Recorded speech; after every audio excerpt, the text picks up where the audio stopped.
If you're waiting for the perfect moment to improve your life, stop. The moment is daily. Growth isn't an event, it's a practice. When you work on yourself every day, you don't just change your habits, you rewrite your identity. But skip one day and comfort creeps back in. You drift, you delay, you forget who you could have become. The people who rise, who lead, who leave legacies, they don't hope for growth, they schedule it. Daily discipline isn't optional. It's the entry fee to the life you say you want. In few moments, you will learn how to work on yourself every day, to grow, evolve, and never fall behind again. You are the project of a lifetime. There is no greater investment than the one you make in yourself. You are not just a human being. You are a living, breathing construction site. Every morning you wake up with bricks in your hands. The question is, what are you building? Most people build walls of excuses. But you're called to build a legacy. Proverbs 4:7 says, "Wisdom is the principal thing, therefore get wisdom." If your mind is your master tool, why would you leave it dull? Sharpen it. Read, learn, challenge yourself. Not once, daily. Success doesn't ask, "What did you do once?" It asks, "What do you always do?" The discipline to show up for yourself every single day is what separates the ordinary from the exceptional. Picture a sculptor chiseling away at a block of marble. The masterpiece doesn't appear in one swing, but each cut, each strike, deliberate, persistent, reveals the vision within. Work on yourself like that. Discipline is the bridge to the future. Dreams don't become reality through desire. Cross the bridge of discipline. And that bridge, it's not paved with gold or motivation. It is paved with decisions, with sweat, with days you don't feel like it, but you show up anyway. Most people wait for a signal, a green light, or the perfect moment. But the truth is simple. There is no perfect time. There is only now. The longer you wait, the further the dream drifts. Because dreams don't move toward you, you must move toward them. Discipline is that movement. Hebrews 12:11 declares, "No discipline seems pleasant at the time, but painful. Later on, however, it yields the peaceful fruit of righteousness for those who have been trained by it." That scripture doesn't just speak of faith. It speaks of every goal worth pursuing. It's telling you, today's pain is tomorrow's peace. Today's sacrifice becomes tomorrow's strength. Today's discomfort plants the seeds of tomorrow's reward. Think of your future self like a kingdom, a city not yet built, but fully possible. Every time you choose discipline, you lay a brick, a habit kept, a distraction resisted, a promise honored. These are the stones of greatness. Over time, they become a castle. They become legacy. They become you. But here's the hard question. Will that future version of you thank you or resent you? Will they look back at the path you walked and say, "You made this life possible"? Or will they whisper, "You could have given me more"? One brick each day. That's it. Not a leap, not a miracle, just one honest effort stacked upon the last. Walk a mile a day, and in a year, you've traveled 365 miles. Stay consistent, and you'll arrive somewhere others only dream of. But stop walking, and you stay in place. You decay, you shrink. So the question isn't, can you do it? The real question is, will you do it today? Will you take that first step, or will you keep rehearsing the reasons not to? Every moment you hesitate, someone else is building. Every time you delay, the dream delays too. But every time you step forward in faith, you meet the future halfway. Discipline is the only bridge that can carry your dreams from the land of wishful thinking to the world of reality. Cross it.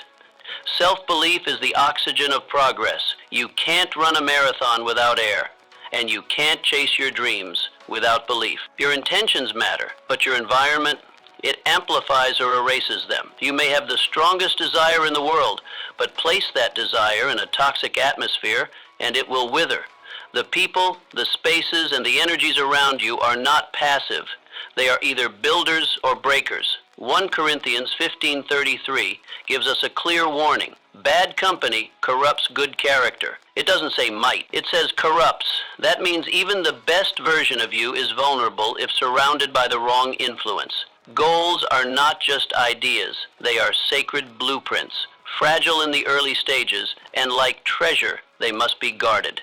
If the people around you don't inspire you, support you, or challenge you to grow, they are likely holding you back, even if they do it with a smile. You don't need to hate them, but you do need to be wise.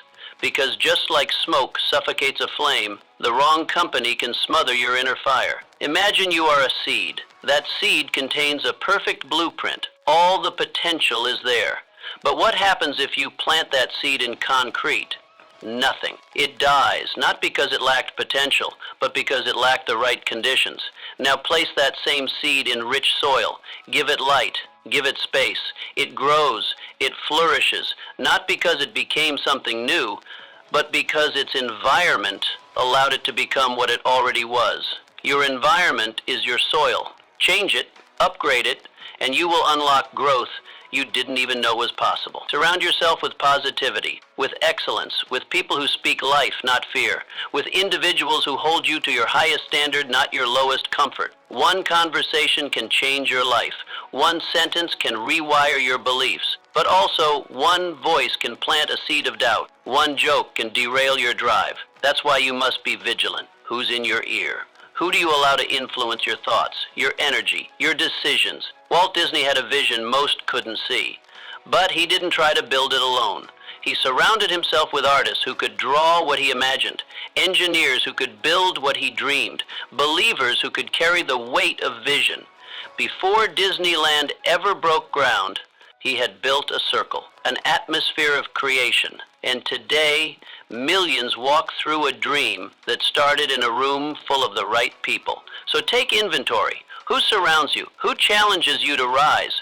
Who reminds you of your potential when you forget it yourself? And, just as important, who pulls you back?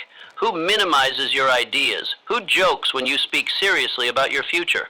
Atmosphere is everything. It determines whether your goals remain as dreams or become destiny. Don't just hope for growth.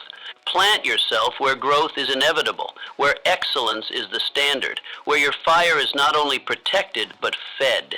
Your future depends on it. The mind replays what the heart believes. Your thoughts are not random. They are recordings of what you've accepted as truth.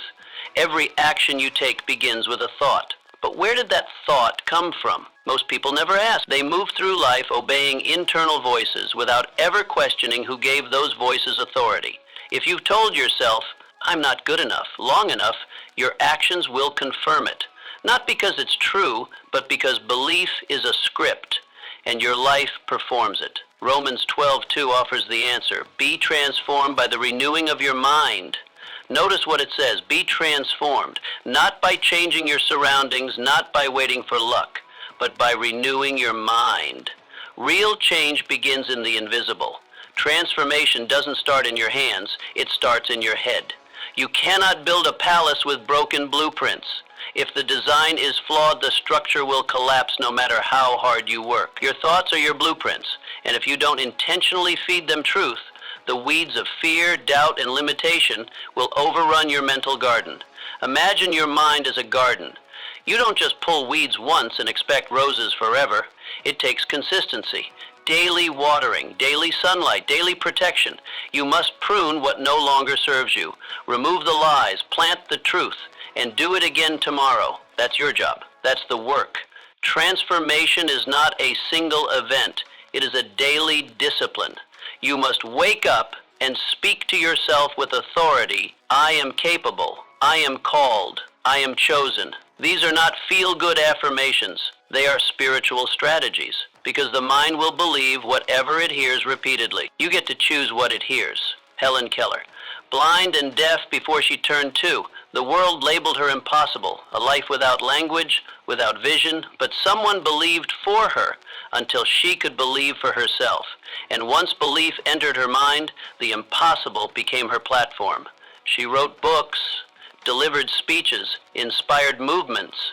She couldn't see the world, but she changed it. How? Because she reprogrammed the narrative. What story are you replaying? Your mind is not a cage, it's a canvas. Every thought paints a stroke, and with enough strokes, a masterpiece or a mess emerges. You cannot control every thought that comes to you, but you can control which ones take residence, which ones get fed, which ones get repeated. Feed your mind truth, feed it discipline, feed it vision. Turn down the volume on the voice of fear, turn up the voice of faith, because the loudest voice wins. and it must be yours. This is not just mindset, it is warfare, and the battlefield is between your ears. The victories you want in your life will be won first in your thoughts. So, renew your mind, not once, not when convenient, but every day. Speak truth until it drowns out the lies. Believe in possibility until it feels like reality. Because it's not enough to dream, you must first think like someone who deserves it. Renew your mind, and the rest will follow. Pain is the currency of growth. Everyone wants to grow, but no one wants to hurt. Yet the truth remains unshaken. Growth requires discomfort. You cannot rise without resistance. You cannot strengthen what has never been tested. And you cannot transform without a little breaking. James 1:2-4 speaks directly to this. Count it all joy when you face trials, because the testing of your faith produces perseverance. This isn't just encouragement, it's instruction. It says to welcome the pain, not because pain feels good, but because pain does good. The pain, it stretches, it strengthens, it sanctifies. Most people pray for breakthrough, but resist the breaking. But look deeper. Every great tree once began as a seed. That seed, before it ever touches sunlight, must break open in the dark. It must surrender its shape to embrace its potential. That's not destruction, that's transformation. That's how growth works. It doesn't come without pressure. It doesn't come without pain. You must learn to stop fearing the pain and start forming from it. Don't just endure your struggles, extract from them. Don't just suffer, shape through it. Every tear, every trial, every hard moment is life's tuition fee. And greatness, that's the degree. Your pain is not punishment, it is preparation. Jackie Robinson wasn't just the first black man in Major League Baseball. He was a pioneer under pressure. Every time he stepped onto the field, he carried insults heavier than any bat. He was spit at, mocked, hated, but never folded. His pain could have silenced him. Instead, he turned it into power. Every game he played was a statement, every swing a stance. He wasn't playing just to win, he was playing to change. You may not be in a stadium, but you are in a story. And just like Jackie, your pain can either shrink you or shape you. So ask yourself, will I run from this? Will I numb it, deny it, blame others for it, or will I rise through it? Will I let it teach me, strengthen me, forge something greater in me? Pain is not weakness. Pain is the alarm clock of your next level. It's the seed cracking, the muscles tearing, the fire refining. You are not broken because you're in pain. You are becoming. Your character is being carved. Your capacity is being increased. Your destiny is being defined. Don't despise the discomfort. Lean into it. Let it stretch your patience. Let it deepen your faith. Let it pull new strength from within you. Because comfort will never produce the version of you the world is waiting to meet. Everyone wants the mountain view, but no one wants the uphill climb. Yet only the ones who climb see. Only the ones who stretch grow. Only the ones who press through the pain rise. So rise, not around the pain, not avoiding the pain, but through it. Because pain is not your prison, it's your passage. Consistency is the superpower you're ignoring it. It's not what you do occasionally that defines you. It's what you do consistently. The most powerful force in your life is not the surge of excitement, but the rhythm of discipline. One step doesn't build a journey. One act doesn't form a legacy. It is the repetition, the ritual, the returning again and again that carves greatness into the bedrock of your life. You may feel overlooked, unseen, like your efforts are echoes in a void, but what if those echoes are shaping the walls of your future? Psalm 1:3 describes the righteous as a tree planted by streams of water, which yields its fruit in season. That means there are days of no fruit, only faith. No applause, only perseverance. No spotlight, only steady watering. The tree doesn't grow because it tries harder. It grows because it remains planted, rooted, fed by consistency. That's you. You don't need a dramatic moment. You need daily devotion. The seeds you plant in silence will one day bloom in public. Growth comes from the unseen, from choosing to rise again, to repeat what works, to water your goals even when you don't yet see the harvest. Picture a blacksmith hammering a piece of steel. The first strike doesn't change it. nor the fifth, but strike after strike in the same place builds heat, builds force, until the steel yields. So does life. But will you keep hammering when it still looks the same? Success does not respond to passion alone. It responds to perseverance. And consistency is perseverance in motion. It is faith with a schedule, hope with a habit.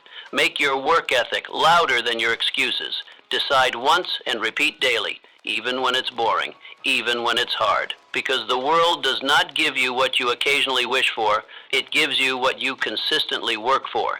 Booker T. Washington was not born into ease. He was born into slavery. His beginnings were marked by silence, scarcity, and struggle, but he kept showing up. He taught himself to read by candlelight. He walked for miles to attend school. He labored not for applause, but for change. Over time, his efforts built the Tuskegee Institute. His voice reached presidents. His legacy reshaped education. And none of it came overnight. It came from hammering the steel again and again. So ask yourself, what have you committed to so deeply, so persistently, that it's become part of your identity? Don't chase greatness in sprints. Build it in strides. Don't wait for motivation. Be moved by discipline. Be like the tree, planted, watered, rooted. Trust that the fruit will come in season, because your future is not built in flashes, it's built in footsteps. Make yours consistent, and let the world bend in your favor. Speak life into your vision. Words are not just sounds, they are seeds. Every sentence you speak carries power, whether you acknowledge it or not. They build or break, bless or burden, shape or shatter. Proverbs 18:21 says, life and death are in the power of the tongue. That's not poetry, it's law.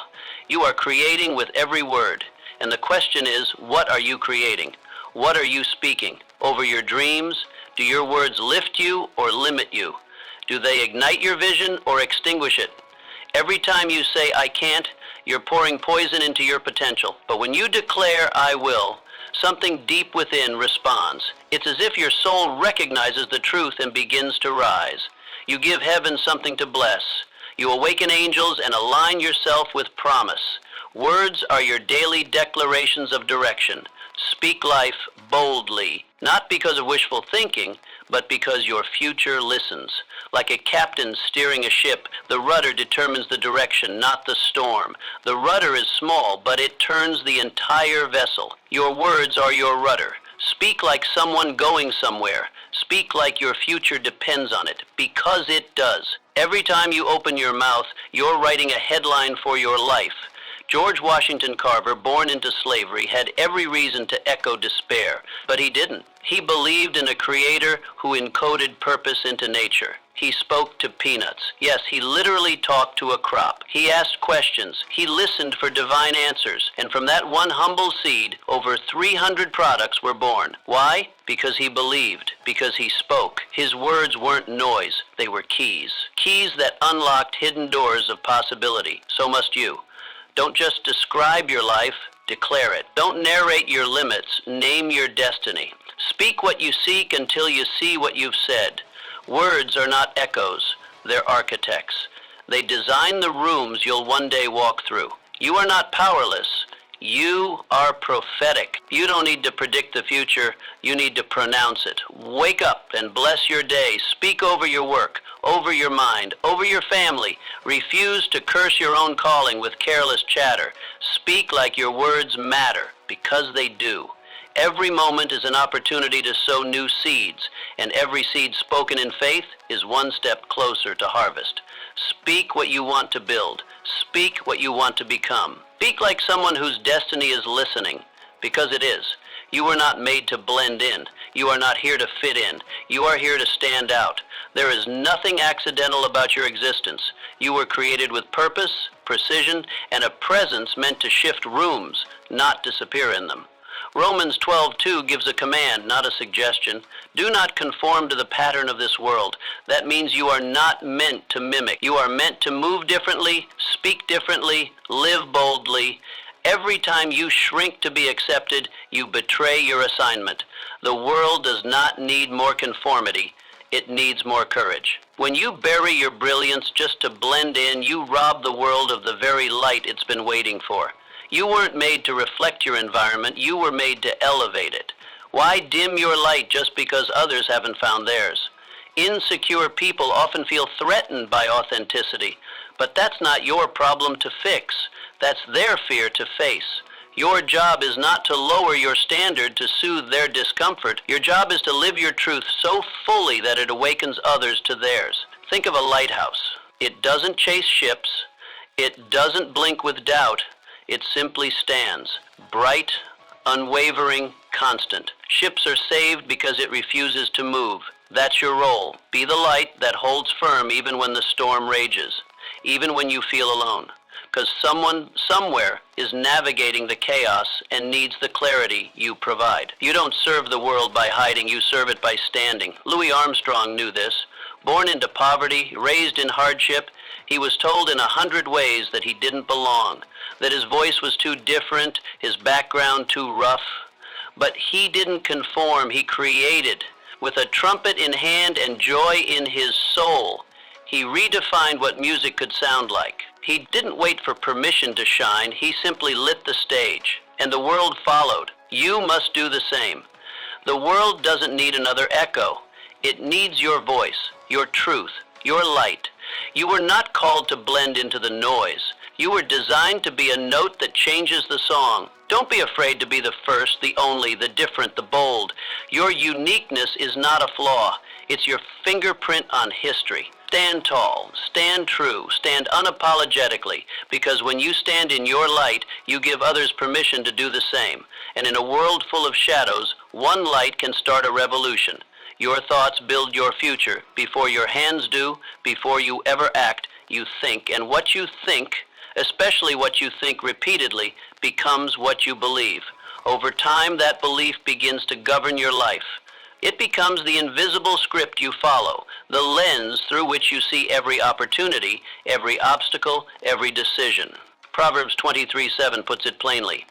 As a man thinketh in his heart, so is he. Your life is not shaped first by your circumstances, but by your assumptions. Not by what happens to you, but by what you believe about what happens to you. You're not stuck because of your actions. You're stuck because of your assumptions. Assumptions about your worth, your talent, your future, and those assumptions form a ceiling over your life. A ceiling you can only break through when you change what's going on beneath it, your thinking. This isn't abstract theory. It's spiritual law. Your thoughts are not harmless. They are seeds. And every day you are planting. The question is, are you planting weeds or wheat? What you feed your mind becomes your mindset, and your mindset becomes your map. Change your thoughts and you change your tomorrow. Begin every day with vision. Declare who you are before the world defines it for you. Guard your mind like treasure. You don't let thieves in your house. Don't let lies into your thoughts. Filter what you allow in. Monitor your inner dialogue, because that voice is either coaching you to rise or condemning you to stay stuck. Take that voice off autopilot. Teach it how to speak. Replace every I can't with I'm learning. Replace every I've failed with I've grown. Speak not what you feel, but what you choose to believe. That's how you renew your mind. That's how you shift your reality. Andrew Carnegie understood this. Before he built steel empires and libraries and legacy, he built belief. He didn't come from wealth. He came from struggle, from poverty, but his mind was never poor. He believed in ideas, in people, in himself. He carried a vision so strong that the world eventually bowed to it. While others complained, he created. While others doubted, he decided. He didn't wait for confidence, he cultivated it. Every day he thought better thoughts, and those thoughts became a better life.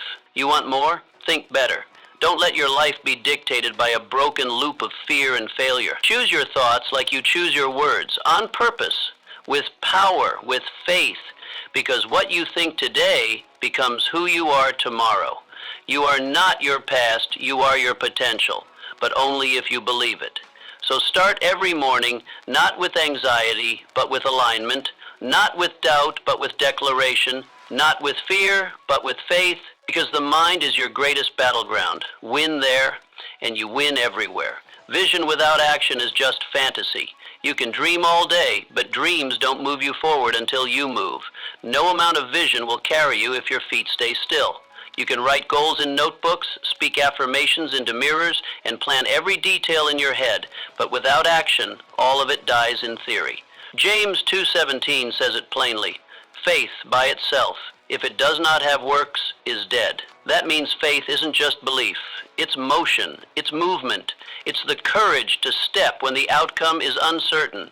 You don't need to see the whole staircase, just the next step. That's how progress happens, not in leaps of certainty, but in steps of obedience. Many people wait for clarity before they act, but clarity isn't a prerequisite. It's a byproduct. It doesn't come before the journey, it comes through the journey. When you move, you learn. When you act, you adjust. And when you start walking, you begin to see the path that hesitation kept hidden. Start before you're ready, act while you're uncertain. Trust that momentum creates direction. Trust that when you move, heaven moves with you. Motion stirs miracles. Breakthroughs don't show up in stillness, they show up in pursuit. Don't wait until it's perfect. Don't wait until you have every answer. Don't wait for the fear to disappear. Execute what you have with what you know where you are. Thomas Edison failed thousands of times trying to invent the light bulb. If he had waited for perfection, the world might still be in darkness. But he acted. He didn't sit still. He didn't wait for the idea to be flawless. He moved. And because he moved, light was born. His brilliance wasn't in avoiding failure. It was in his refusal to let failure be the final word. So what about you? What ideas are you sitting on? What breakthrough are you delaying because you're still planning it to death? What step could you take today that might change everything tomorrow? Faith walks, faith builds, faith initiates. You don't have to be fearless. You just have to be willing. Willing to start. Willing to try.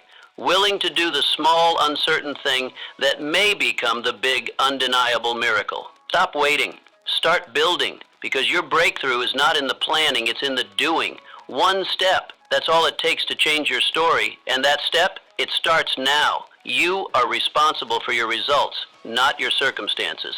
Blame is the easiest road to travel, and the most crowded. It's tempting to point the finger outward when life doesn't go as planned. Your upbringing, the economy, the people around you, the circumstances you never asked for. It feels good for a moment to say, this isn't my fault.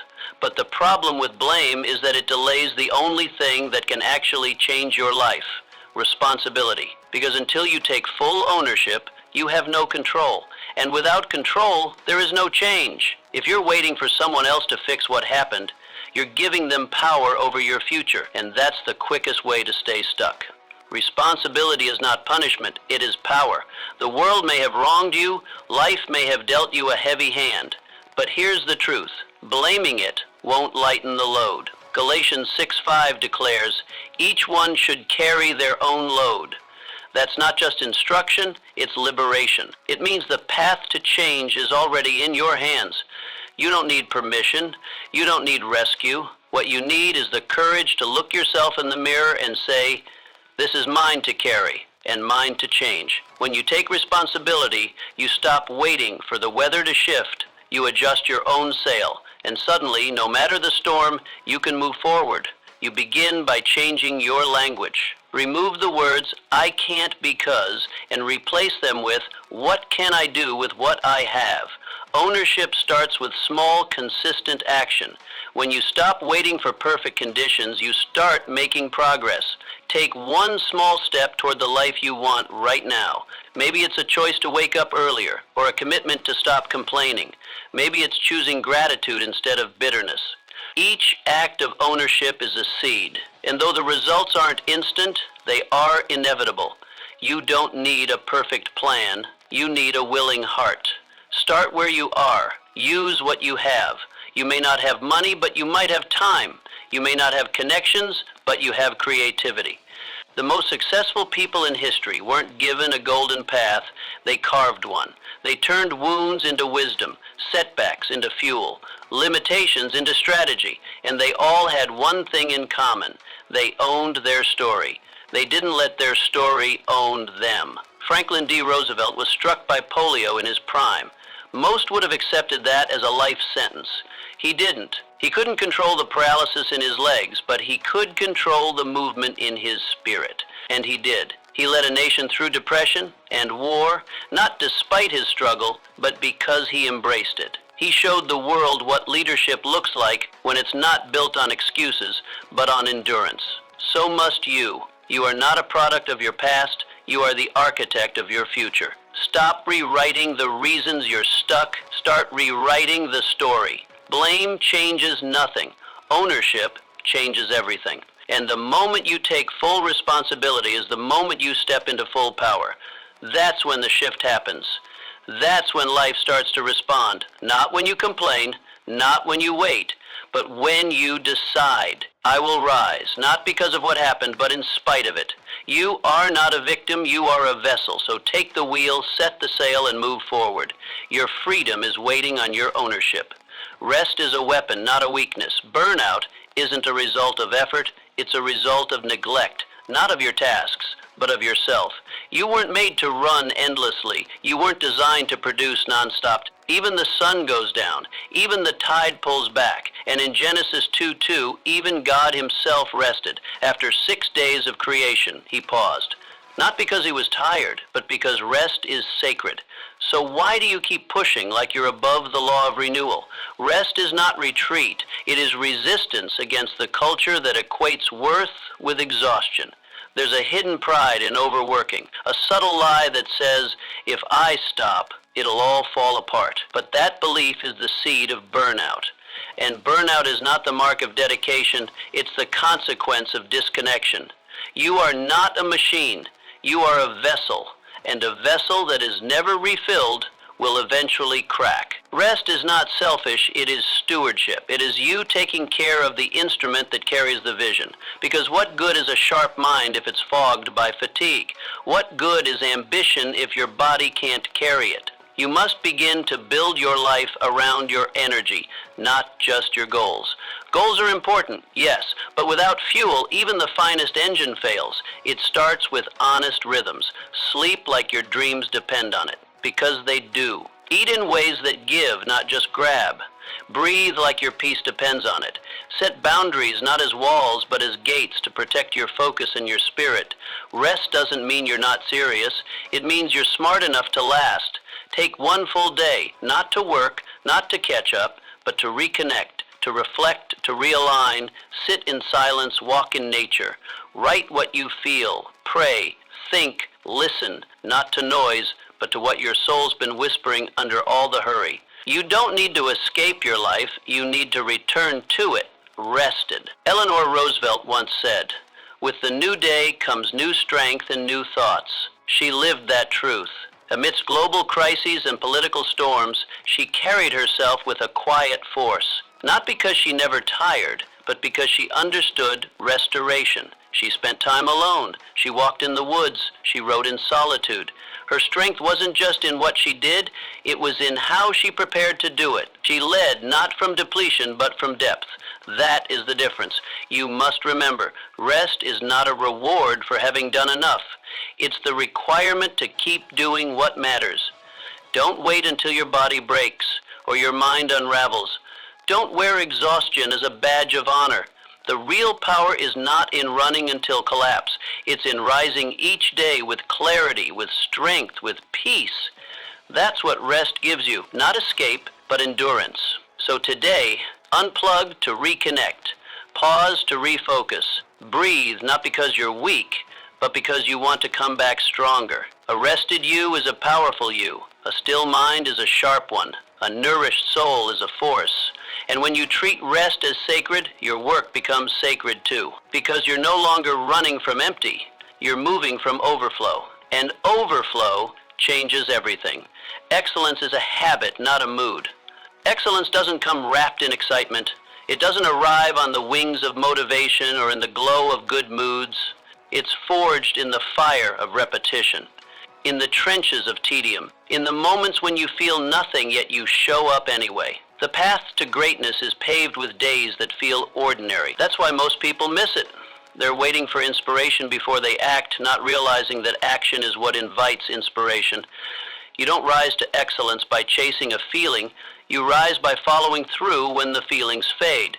In 1 Corinthians 9:25, it says, "Everyone who competes in the games goes into strict training." Notice the word strict.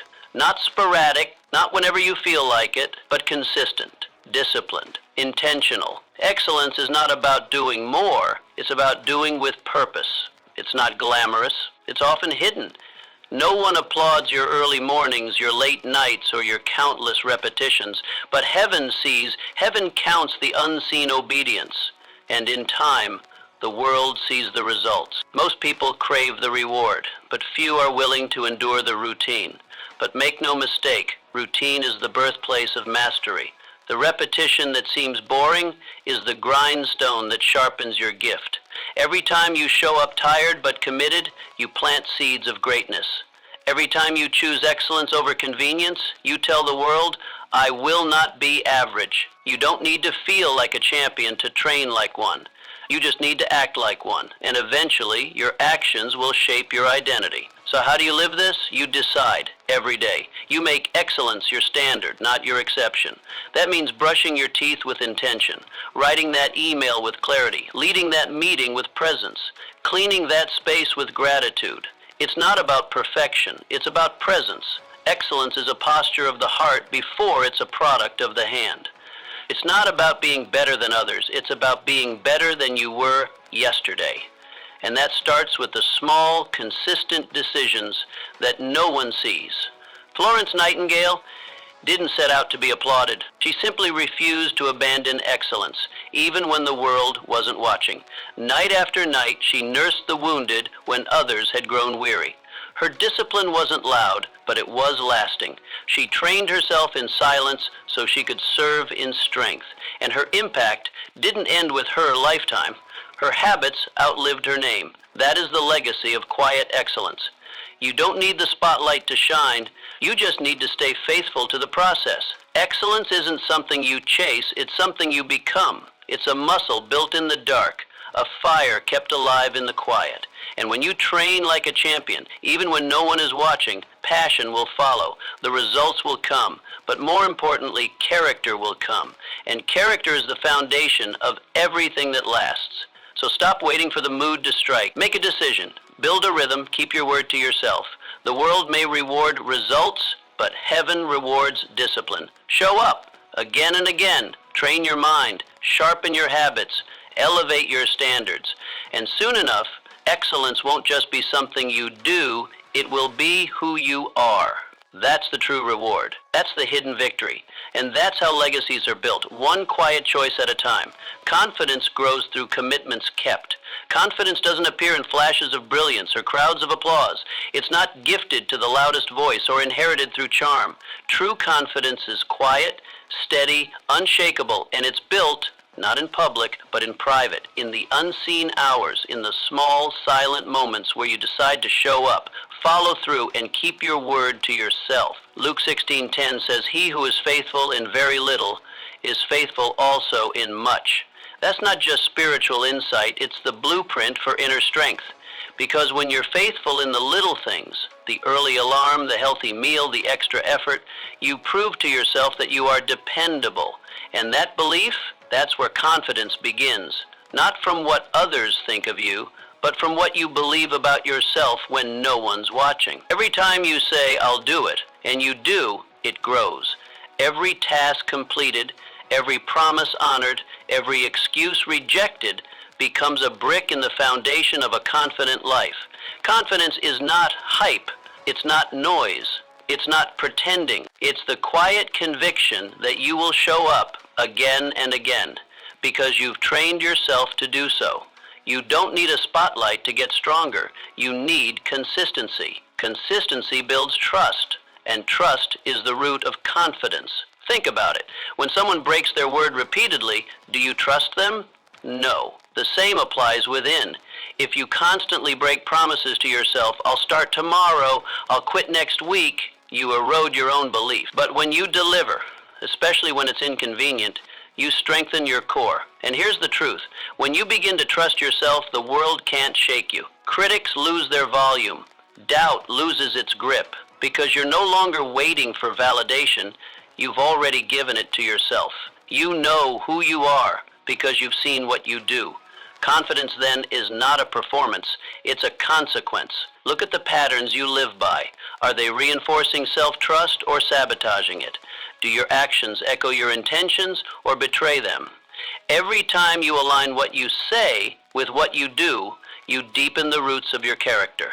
And the deeper the roots, the steadier the tree. Life may blow, storms may come, but a rooted tree doesn't fall. So if you want to build unshakable confidence, don't start with crowds, start with commitments. Not grand gestures, but small, consistent acts. Wake up when you said you would. Finish the task you started. Keep the promise you whispered to yourself in quiet moments of resolve. These moments are the furnace where real confidence is forged. Because confidence isn't loud, it's loyal. It's not about being better than others, it's about being consistent with yourself. And when that consistency becomes your habit, that habit becomes your identity. The applause may come, the recognition may follow, but the real reward is internal. A steady, grounded, immovable sense of self that no praise can inflate and no criticism can deflate. That's the confidence that lasts. That's the confidence you build, one kept promise at a time. Character is what you do when no one's watching you, can impress with performance, but you only build true impact through integrity. Talent may open the door, charisma might win the room, but only character keeps you standing when the applause fades and the spotlight shifts. Integrity isn't glamorous, it rarely trends, but it endures. Proverbs 10:9 reminds us, whoever walks in integrity walks securely, not publicly, celebrated, securely. That's a different kind of reward, one that anchors you when storms come, one that builds trust, not just attention. Integrity is the quiet commitment to truth when no one else is around. It's what you choose when you could get away with less. It's how you handle pressure when cutting corners is easy and justified. And yet, the truth remains. What you do in the dark eventually comes to light. Because who you are when no one's watching determines what you'll be trusted with when everyone's watching. Applause is fleeting. Reputation is fragile. But a rooted life, one built on integrity, is unshakable. Don't compromise your standards for claps. Don't dilute your values for a shortcut. What seems small today, a white lie, a bent rule, a hidden habit, can fracture a legacy tomorrow. What you tolerate in secret will ultimately define you in public. Integrity is not a burden, it's protection. It guards your name, your vision, your peace. It sets a foundation that pressure can't crack and criticism can't crumble. Because you're not trying to be impressive, you're trying to be immovable. And that journey begins in the shadows, before the title, before the recognition, before the platform. It's in the quiet decisions. Will I be honest here? Will I honor this commitment? Will I keep my word when there's no reward? These are the places where legacy is born, not in fanfare, but in faithfulness, not in loud victories, but in silent integrity. George Washington didn't become a revered leader because he sought power. He earned influence through consistency. He was known for his unwavering honesty, deep loyalty, and disciplined restraint. When the time came to lead a fragile nation, his foundation was already laid. He didn't have to rise to the moment. He had been rising in the shadows for years. The weight of leadership didn't crush him because his inner world was already fortified. You want to make an impact? Start where no one sees. In your conversations, in your habits, in your choices. Be the same in silence as you are in the spotlight. Build a name not with noise, but with truth. Walk securely, not just successfully. Let others chase popularity, you chase purity. Because the world might forget your achievements, but it will remember how you made people feel. And nothing builds lasting trust like integrity. So check your foundation. Is it built on public image or private discipline? Are you curating a persona or cultivating a character? The difference will show, maybe not today, but eventually. And when that day comes, may your integrity speak louder than your titles.